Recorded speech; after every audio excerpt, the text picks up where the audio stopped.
For the past couple months, the #1 request has been to make the backend for our second video easier to work with. And now I finally have a solution. MirageJS. So its selling point is that you can build a production-ready front-end even if your API doesn't exist. Basically, it'll make a mock API for you. I mean, it won't do all the work for you. That's what we're going to figure out in the rest of the video, but it makes it a whole lot easier than it had been before. In this video, we're going to walk through the first 15 videos in this series and create the API we need at each step. However, if you're not interested in this series, you just want to learn MirageJS, then you're still going to get a lot out of this, and you don't need to have all of this background in order to understand what we're doing. If you are interested in just MirageJS, then there is one other video about using Mirage with Vue. And it's good, it's very good, but it doesn't go into the depth that we'll be getting into. This is what we're going to be covering in this video. So first, we're going to look at why Mirage, why this is a good solution for us. Then we're going to create our first Mirage endpoint. Then we're going to hook up our JSON API serializer, and we'll learn about models, serializers, and shorthands in Mirage. And shorthands are going to save us a lot of time. Then we're going to look at JSON API relationships. At this point, we'll have finished the mock API for the second video in our series, the one where we introduce JSON API and really start digging into Vuex. Then for the rest of the video, we'll be looking at videos 3 through 15. You can see that once we get it set up, then it's really easy to update it and keep it going. Our next section will show us how to handle the post, put, and delete methods. Then we'll deal with authentication. Then finally, we'll finish everything up. And since we've already learned most of what we'll need, we'll be able to blaze right through that. The most popular solution out there right now is JSON Server. And JSON Server does have one advantage over Mirage, and that's that when you make a post or put or delete request to JSON Server, it'll actually save. But in all the other ways, I find Mirage superior. To me, it has easier shorthands, a more flexible API, and, very important for our project, it comes with a JSON API serializer right out of the box. When we're done with this video, this is what our Mirage file will look like, and this is 95% of the Mirage code we'll need. There are the JSON files, which hold our fixture data, but otherwise, this is mostly it. We don't have to mess with our app code in order to get this working. And you'll notice that this is arranged nicely in a way that's probably similar to how your backend would be arranged. You have the models, which have the basic relationships. You have the fixtures, which take the place of your database in terms of holding the actual data we're going to be sending. We have the serializers, which define the way that the JSON will be sent, the format of it. And as you can see, there is a lot of flexibility here. And then there are the routes, which are the actual API endpoints. And we have shorthands here, which make it very easy to do stuff that is conventional. And then for stuff that is less conventional, we have a lot of flexibility. Also important to note is that it doesn't require running anything separate. We run our Vue app and Mirage will go ahead and create our mock backend automatically. And so it'll run, and then we'll get a page like this. And we're getting the data from our mock backend, and we are not running any backend server right now. So Mirage is good for early on in the development process when you don't have your API ready. It's good for testing as well.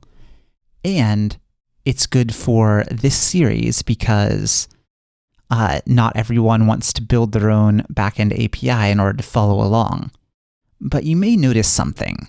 One objection you might have. Here it says sign up for updates and to find out when the project is ready. So wait, does that mean the project isn't ready?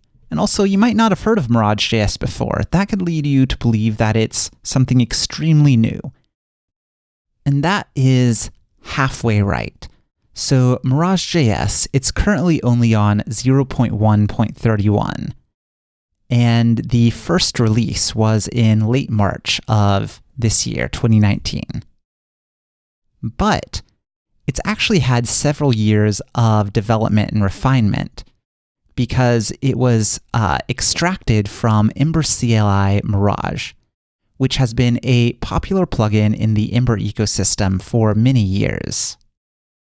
And MirageJS is taking everything they've learned from that and making it work for Vue and React as well. With that said, the API probably will undergo revision in the coming months. And so while it is perfect for learning and hobby projects, and I mean, it is great for new projects that are getting off the ground as well, you may want to hold off for a little while before trying to introduce it to your team of 100 people on a code base that's multiple years old. Also, I haven't gotten it working with Nuxt yet, but hopefully that's a small bump that will be resolved soon. But with those small caveats out of the way, let's go ahead and get started. We are in our Vue.js app, and I wanted to make it so that we could have the correct API at any point in our app. So I had to play around with Git a little bit. So I went back and found the first place where we added our API. So when we first started using Axios and calling out to the API, and I went ahead and branched off of that and split up some of those commits as well. So here we have our first call to the API, just very basic, and it's just getting the regular JSON, the REST API, plain JSON. And we're going to first implement that one API call. And then as more advanced APIs are needed, we'll be adding them in new commits. Oh, and by the way, the format of this video is going to be a little bit different. Because we're going through so much history, I have already done all of this. You're not going to have to watch me rebasing everything. Instead, we'll go to the new commits where we put in the MirageJS code that will create the server for us. They're nice and separate from our old commits and sprinkled in exactly where we need them. This should be very helpful if you are trying to follow along with the code that we were creating in the early part of this series. And it means you can go ahead and find that commit on GitHub and import it into your own code if you'd like.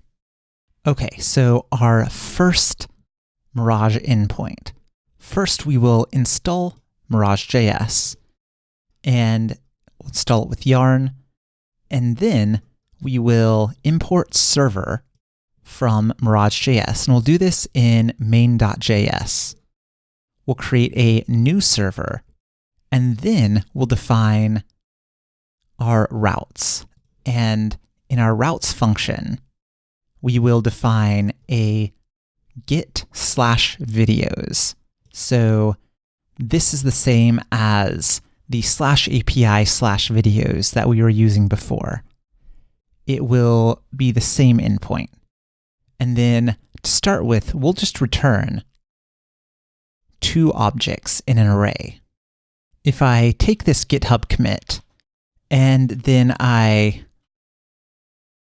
check it out, and of course, reinstall stuff with Yarn, and then start up our server, then you'll see that when we reload, we have those 2 videos showing.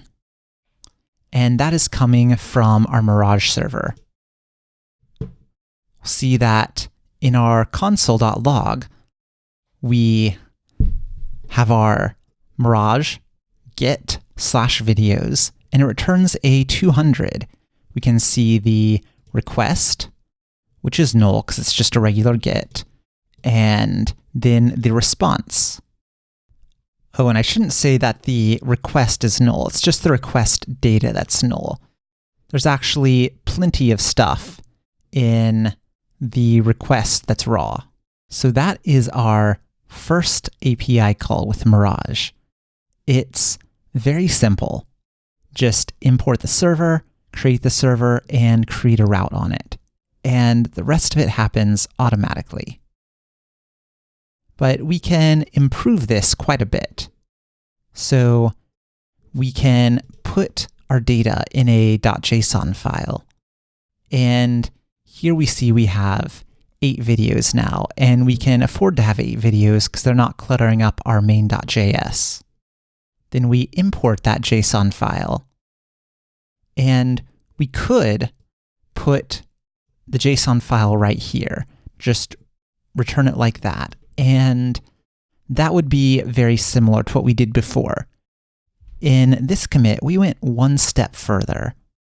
In the function, that's the second argument for any route definition, we have 2 arguments, schema and request. So here we have our schema, which has had the DB pulled out of it, and then request, which we don't technically need. And from the database, the DB, we're getting the list of videos. And here, we're taking our server, going to the database, and loading the data so it has that list of videos from the video JSON. This may seem a little bit roundabout, but it'll be helpful when we want to find an individual video, or if we want to add or delete videos from the database. And once again, this database is not carried over between page refreshes or between test runs. But, I mean, this is a single page app. There's a lot you can do in between those. Switching over to the JSON API format is surprisingly easy once you know what to do. So here we need to import the JSON API serializer, and then in our server create a serializers hash and set JSON API serializer as the application serializer. The application serializer is applied automatically to all of your models. Speaking of models, we need to define our video model. And here we're just doing the basic model that's imported from MirageJS. Soon we'll be customizing that. We've also replaced the server.db.loadData with the slightly easier fixtures hash. And we're loading the same video JSON there. And then finally, in our routes, we have a simplified /videos route. And so this is what we call a shorthand. And this is equivalent to doing /videos and then returning schema.videos.all. Shorthands are great, especially if you have a backend that is very conventional. So you can set up your conventions with your serializers and your models, and then you'll just have this.get. You can have a this.get for a single record, and you can also have posts, puts, and deletes. So all of your standard conventional CRUD API could be defined in just 4 lines. And we'll be seeing some of that soon. For now, let's review what's happening in this commit. We define our serializers, and the application serializer is applied to all of them by default. We bring in our fixtures, we define our models, and then we use our shorthand for the route.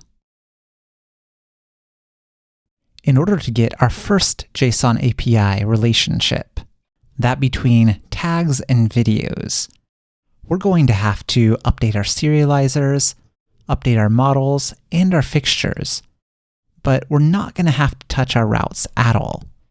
Because we'll define our serializers, fixtures, and models, our routes can go on just like they were before. So let's go ahead and take a look at what's changed. So first, we have a new tags fixture. It has an ID and a name, and then an array of video IDs. In our videos JSON, then we've also changed one of the videos to have an array of tag IDs. This will be used by Mirage in order to create the correct relationships in our API. For our serializers, we now have our video and tag serializers, both specified, and they're extending our JSON API serializer. And we're putting in the include option. Include is an array of the relationships that will be included. Then, in our model, we define our relationships there as well. So videos and tags will both be has many relationships. Then, of course, we're loading the tags JSON. And it's that easy to get our relationship. There is a little bit more here that doesn't actually belong in this commit. I just messed up when I was doing the git stuff. That should be on a separate commit. And so we've got all of our code here. And then in this commit, we go ahead and add in the rest of the data. So here we're adding in 3 more tags, each of them with many videos attached. And then in the videos, we add in tag IDs. So far, we have created a MirageJS mock API that meets the needs of part 2 of our series. In this next section, we'll go ahead and meet the needs of parts 3 through 7 as well. After we learn how to create a video, we'll need to take that post request for videos and make it work in Mirage. And that's pretty simple to do. So we just call this.post. We define that as the route, and that's our shorthand, and Mirage will take care of everything else.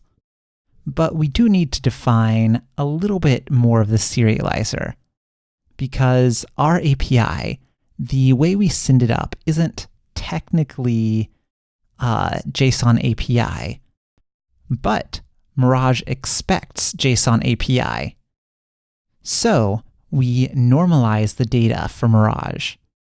And that involves taking our JSON and putting it on the attributes key of a data hash with the type of video. Then in our store, when we're creating that video, we do need to do a little bit extra here because our Rails API was returning the attributes with the ID, but that's not technically in the JSON API spec. So here we are adding the ID to those attributes before committing it to our store. So that's enough to define our post route. Let's go ahead and look at how we do edit and delete. And they are in fact even easier. We don't need to do any extra normalization. We just have a this.put definition, and we make sure to put in the ID. So :ID is part of the shorthand for putting in a ID param, and then we can do delete the same way. Our first task for authentication is getting our users hooked up, and that is very conventional, at least how we have it so far. So we have our array of users with an ID and a name, and that's in our mirage/users.json. Then in main.js, we load that. Well, we import it, then we load it. We define the user model, which is just the default model. And then we have our getIndex shorthand. As I said, all very conventional, and that works because we're not yet handling any sensitive data. Then we'll need to return something from the post to sessions. So /sessions is how we log in. And here's where we're going to have to start digging into Mirage's internals a little bit more. Not internals, but their more specific API. So we have our schema and request for our function, and we're going to be using both of those. So the data that we send up will be on request body, and it's as a string. So we'll have to use json.parse. And so then that will get us the, in this instance of our post, we're just sending up a name and then getting our user back. This is not our final form of it, but this is just getting us used to some of these operations. So we get our JSON from parsing request.requestBody, and then we find the user by their name. So schema.users.findBy, and then we call this.serialize on that response. It's important to note that this.serialize only works if the data it's getting is from the schema. If we just put in the stuff from our users JSON, so if we put it straight in from here, it would not serialize it correctly. So Nuxt will make this a little bit more secure.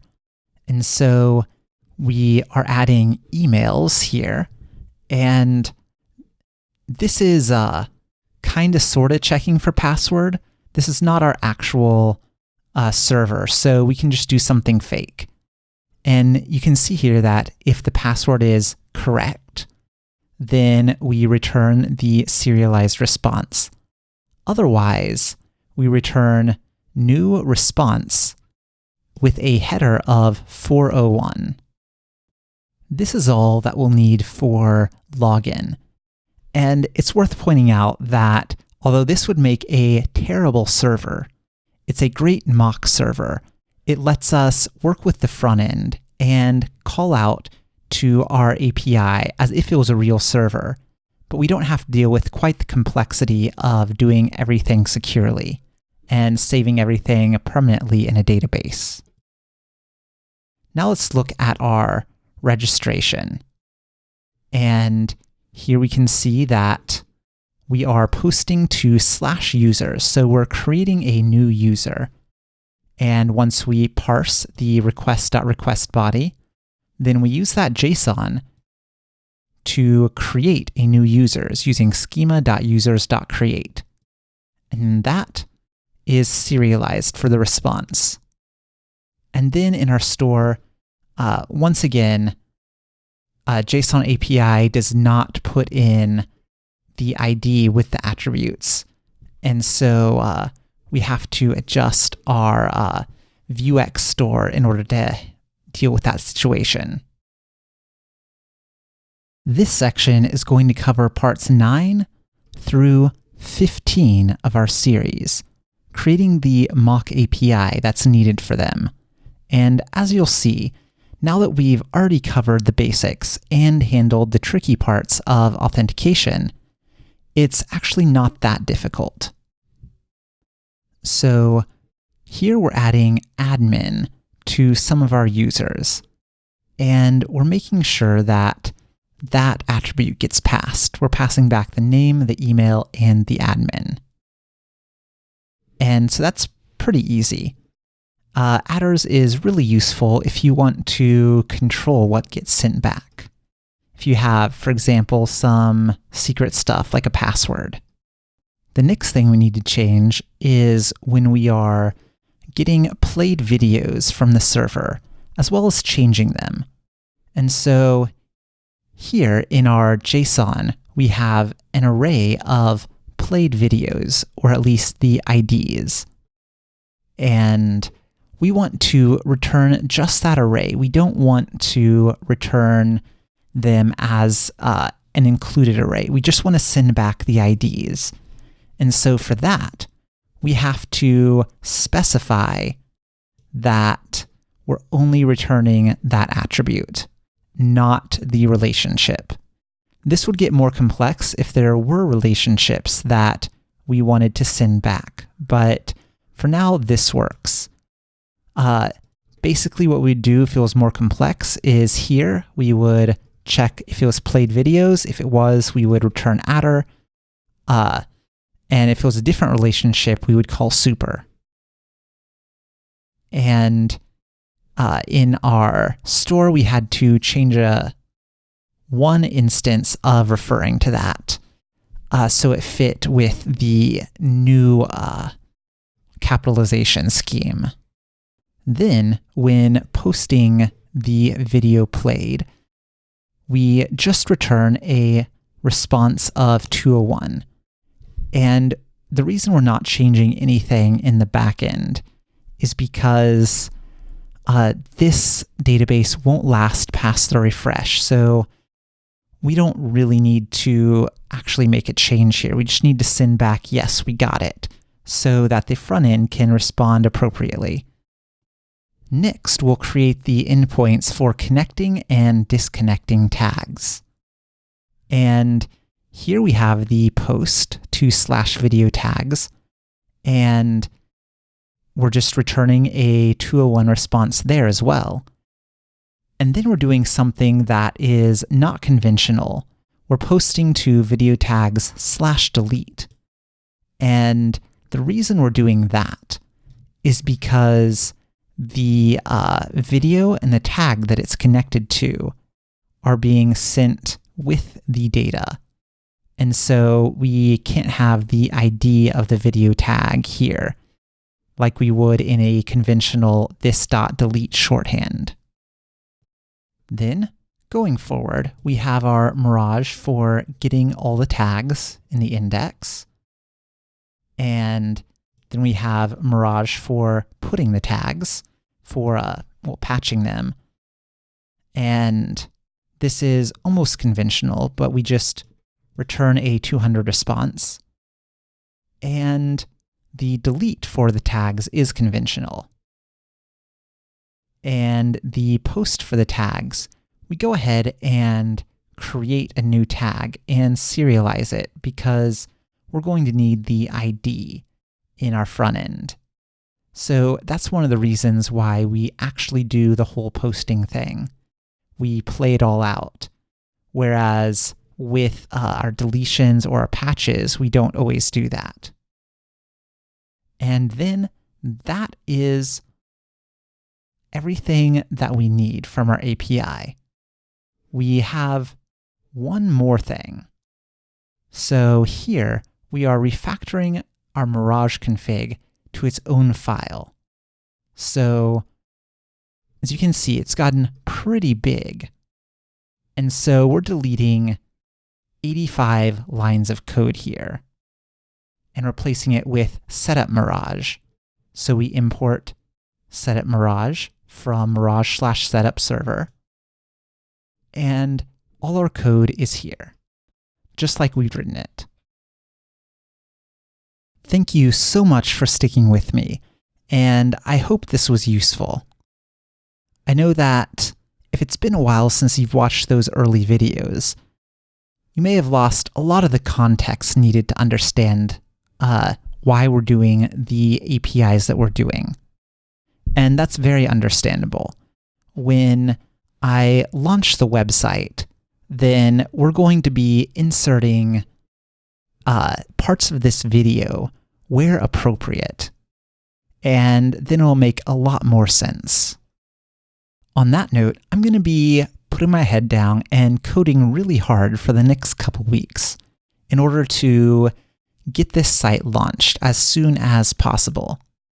That means the videos will be slowing down even more for a little bit, but in the new year, everything should be up and I should be able to produce videos smoother and faster than before.